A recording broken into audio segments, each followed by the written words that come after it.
Hello friends, welcome to my YouTube channel IAS gateways. इस video में JKSSB junior engineer का जो exam 30 अक्टूबर shift 1 में हुआ है उसके कुछ डाउटफुल क्वेश्चंस रेफरेंसेस के साथ डिस्कस करूंगा। सो फर्स्ट क्वेश्चन है, इसमें बोला गया है कि when shear stresses are present in a fluid the pressure at a point is. तो सबसे पहले मैं आपको बता देता हूँ कि जो पास्कल्स लॉ है आपका, ये हमारा स्टैटिक फ्लूइड्स के लिए एप्लीकेबल है। जब हमारा फ्लूइड रेस्ट पे होगा तो उस केस में जो भी हमारी शेयर स्ट्रेसेस होंगी वो जीरो होंगी और हमारा जो भी प्रेशर होगा that will B equal in all direction. ठीक है, रेफरेंस के तौर पे मैंने यहाँ पर हाइड्रोलिक एंड फ्लूइड मैकेनिक्स की जो बुक है PN मोदी की, उसका रेफरेंस दिया हुआ है। जो करेक्ट आंसर है इसका C होगा। इसमें जो प्रेशर होगा वो इक्वल डायरेक्शन में ट्रांसफर नहीं होगा। ठीक है, यहाँ पे रेफरेंस में आप क्लियरली देख सकते हैं, in fact fluids flow there exist shearing or tangential stresses between the adjacent flow layers which results in opposing the moment of one layer over the other. ठीक है, however if the fluid is at rest no shear force can exist in it. तो it means हमारा जो fluid है वो moving fluid है, जैसा कि आप लामिनार फ्लो में देख सकते हैं। ठीक है, अगर पाइप फ्लो आप कंसीडर कर लो और हमारा फ्लो हो रहा है तो वहाँ पर हमारा जो प्रेशर होगा डिफरेंट इन डिफरेंट डायरेक्शंस होगा।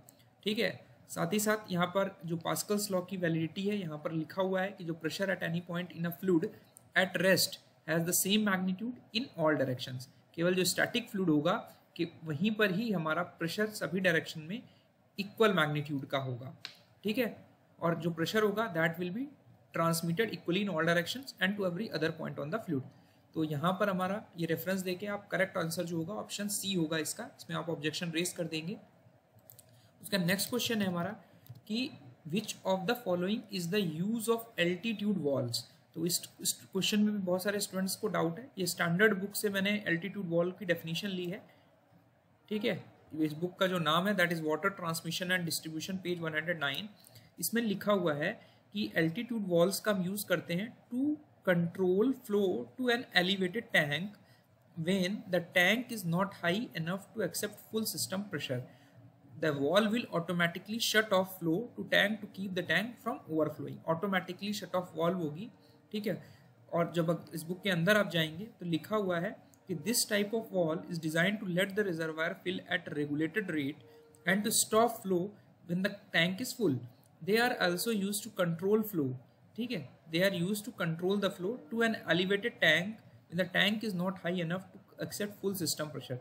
तो जो हमारे elevated tanks हैं उसमें आप फ्लो को कंट्रोल करने के लिए यूज कर रहे हो, शट ऑफ वॉल की तरह यूज कर रहे हो। साथ ही साथ आप जो सप्लाई यूज कर रहे हो वो आप यूज कर रहे हो रिजर्वायर को फिल करने के लिए। तो जो मोस्ट अप्रोप्रिएट आंसर होगा वो ऑप्शन D ही होगा। इसमें बहुत सारे स्टूडेंट्स को ऑप्शन B और A में कंफ्यूजन है, ये अप्रोप्रिएट आंसर नहीं है। They are not use to supply the water to the elevated tanks, they are use to regulate the flow to an elevated tank. ठीक है, तो यहाँ रेगुलेट वर्ड होना चाहिए था बेसिकली।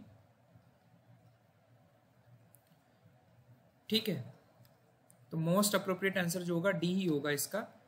उसका नेक्स्ट क्वेश्चन है कि इन fluid flow when two points have the same velocity. अगर वेलोसिटी हमारी सेम है तो वेलोसिटी हेड जो होगा वो उन दोनों पॉइंट्स पे कांस्टेंट होगा।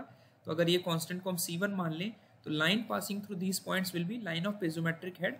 रेफरेंस के तौर पे आपको पता है बर्नौलीज इक्वेशन में जो आपका P by gamma rho Z plus Z जो है वो पीजोमेट्रिक हेड है, और जो बर्नौलीज इक्वेशन है तो पीजोमेट्रिक head plus V²/2G will be C, और V²/2G भी कांस्टेंट हो गया तो हमारा जो पीजोमेट्रिक हेड होगा वो भी कांस्टेंट हो जाएगा। और जो हमें लाइन ज्वाइन करने से मिलेगी, the line joining the points represented by पीजोमेट्रिक head along the direction flow is called पीजोमेट्रिक head line कहेंगे, या उसको हाइड्रोलिक ग्रेडियंट लाइन कहेंगे। तो ये लाइन हमारी HGL लाइन भी होगी। ठीक है, तो करेक्ट आंसर जो होगा ऑप्शन D ही होगा। No option has to be raised for this question. A noise can be fully characterised by breaking it down into frequency components are called spectrum. यहाँ पे करेक्ट आंसर ऑप्शन ही होगा। आप reference के तौर पे देख सकते हैं, इस बुक का मैंने रेफरेंस लगाया हुआ है। उसका नेक्स्ट क्वेश्चन है, यहाँ following should be arranged in ascending order based on their safety factors in working stress method. यहाँ पर मैंने कंक्लूड किया है टेंशन मेंबर्स के लिए 1.67 है, लॉन्ग कॉलम्स के लिए 1.92 है factor of safety, short columns के लिए 1.67 है, और कनेक्शंस के लिए 2.5 से 3 है। तो टेंशन मेंबर और शॉर्ट कॉलम्स, टेंशन मेंबर्स और शॉर्ट कॉलम के लिए सेम है, यानी 2 और 4 जो है वो इक्वल है। ठीक है, और लॉन्ग कॉलम्स के लिए जो वैल्यू है वो हमारी कनेक्शन से कम है। ठीक है, तो 3 इज लेस देन 1। तो हमारा करेक्ट आंसर जो होगा ऑप्शन ए ही होगा, इसमें भी आपको कोई ऑब्जेक्शन रेज करने की जरूरत नहीं है।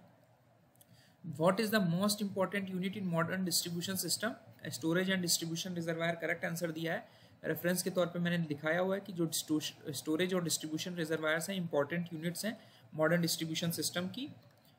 उसका नेक्स्ट क्वेश्चन है, इससे स्टूडेंट में बहुत सारे स्टूडेंट्स को डाउट है, humic acid in the water gives yellowish brown colour is the most appropriate and correct answer. सिर्फ ब्राउन कलर हमें नहीं मिलता ह्यूमिक एसिड से, करेक्ट आंसर इज डी। आपको इस क्वेश्चन में ऑब्जेक्शन रेज करना है। रेफरेंस के तौर पे जो बुक मैंने दिखाई हुई है environmental biotechnology page 4 T Srinivasan 2008 edition है, ठीक है, जिसमें लिखा हुआ है water picks up tannins humic acid and humates to take a yellowish brown hue.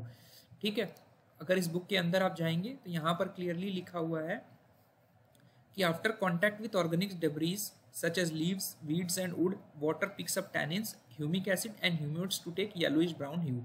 ठीक है, दूसरा रेफरेंस भी मैंने यहाँ पर दिया हुआ है, केमिस्ट्री की एक बुक है जस्टिन फ्रेयर वॉन लीकबिक 1842 का पब्लिकेशन है, जिसमें ये लिखा हुआ है, इसका मैंने पेज 129 का स्क्रीनशॉट आपको दिया हुआ है। A very small quantity of humic acid dissolved in water gives it a yellow और ब्राउन कलर।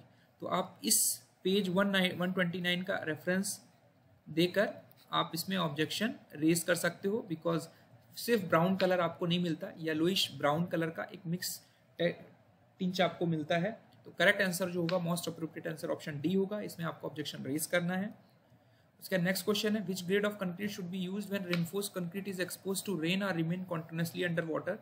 अगर कोड की IS 456 की टेबल 3 पर आप देखेंगे तो मॉडरेट एक्सपोजर कंडीशन में हमारी कंक्रीट एक्सपोज टू रेन और कंक्रीट कंटिन्यूअसली अंडर वाटर है। तो minimum grade of concrete moderate exposure के लिए जो हमारी रेनफोर्स्ड कंक्रीट होगी मॉडरेट एक्सपोजर के लिए इट्स M25। इन्होंने करेक्ट आंसर दिया है, तो हमारा कोई ऑब्जेक्शन आपको रेज नहीं करना है।